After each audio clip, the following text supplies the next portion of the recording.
Female power in pop culture used to be loud in a very specific way. It was either softened to be acceptable or exaggerated to be provocative.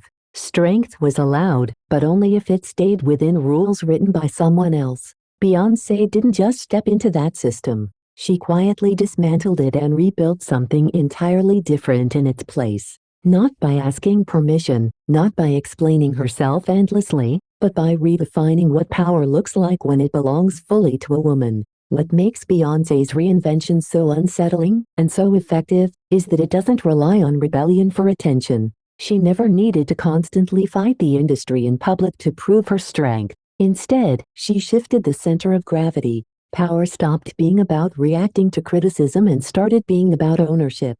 Ownership of narrative, ownership of body, ownership of work, ownership of silence. And once that shift happened, the rules changed for everyone who came after. In earlier eras of pop culture, female artists were often framed as products first and voices second. Their confidence was managed, their ambition softened, their sexuality filtered through a male gaze. Beyoncé recognized this structure early on, and rather than rejecting femininity, she weaponized it. She showed that femininity itself could be authoritative, controlled, and strategic. That softness and strength were not opposites. They could exist in the same frame without canceling each other out. When you think about power today, do you still imagine it as something aggressive, or can it be composed and still undeniable? One of the most radical things Beyoncé did was make female autonomy feel normal instead of controversial. She didn't present independence as a phase or a rebellion. She presented it as a default state. Her work consistently centers women as decision-makers, as creators, as leaders of their own emotional and physical worlds, not as symbols, but as complex humans. This subtle normalization changed the emotional vocabulary of pop culture. Suddenly, women didn't have to justify wanting control. Control was assumed. Another key shift came from how she approached visibility. Beyoncé proved that you don't need to be constantly accessible to be influential. In fact, she demonstrated the opposite. By stepping back, by reducing interviews, by letting the work speak without explanation, she broke the idea that women must always be available, relatable, and transparent to remain liked. This was a direct challenge to a culture that demands emotional labor from women as a condition for success. Have you ever noticed how often women are expected to explain themselves just to be accepted? Her reinvention of power also lives in how she reframed vulnerability. Vulnerability in pop culture had often been used to make women appear smaller, more palatable, more forgivable. Beyoncé turned vulnerability into authority. When she revealed pain, it was not to seek validation, but to control the story. Pain became information, not weakness. Experience became material, not confession.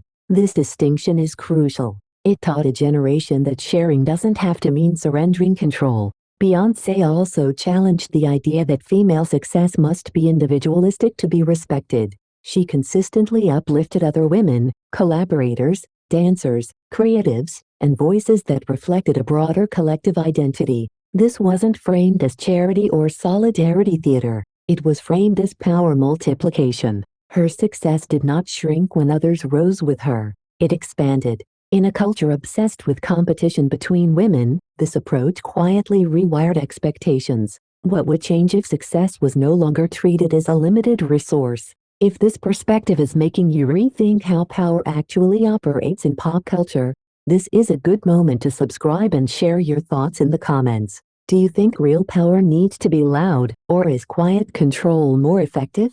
Your answer says a lot about how you see influence today. Another revolutionary aspect of Beyoncé's impact is how she reclaimed authorship. She positioned herself not just as a performer, but as an architect. Albums became bodies of work, not collections of singles. Visuals became narrative tools, not marketing add-ons. This level of creative command was rarely granted to women without heavy supervision.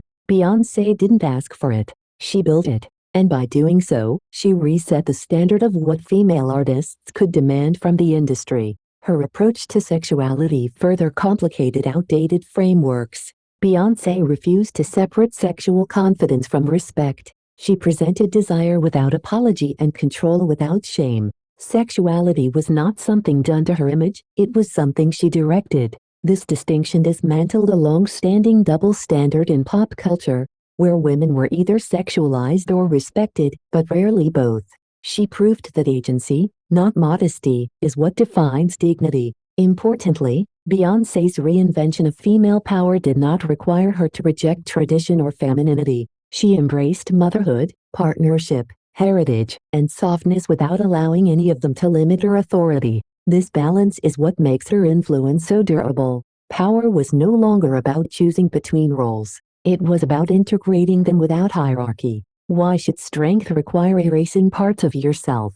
Even her relationship with criticism became a model of power. She does not argue with narratives she doesn't respect. She doesn't rush to correct every misunderstanding. By refusing to engage on terms set by others, she removes their leverage. Silence, in her case, is not absence. It is a refusal to be managed. In a media environment that thrives on reaction, this restraint is radical. What Beyoncé ultimately reinvented was not just female power in pop culture, but the emotional posture associated with it. Power stopped looking defensive. It stopped needing constant proof. It became grounded, patient, and self-defined. That shift rippled outward. You can see it in how newer artists approach control, boundaries, and authorship. You can feel it in how audiences now recognize confidence that doesn't beg for approval. So when people talk about Beyoncé as a symbol, they often miss the deeper transformation she triggered. She didn't just represent empowerment. She operationalized it. She turned it into a practice, a structure, a way of moving through an industry that was not designed with her autonomy in mind. Now ask yourself this: if power didn't require explanation, how differently would you move? If control didn't need validation, what would you stop apologizing for? If you stayed until the end, subscribe for more conversations like this, and leave a comment about how you think female power is evolving today. Your voice adds to this story more than you might realize.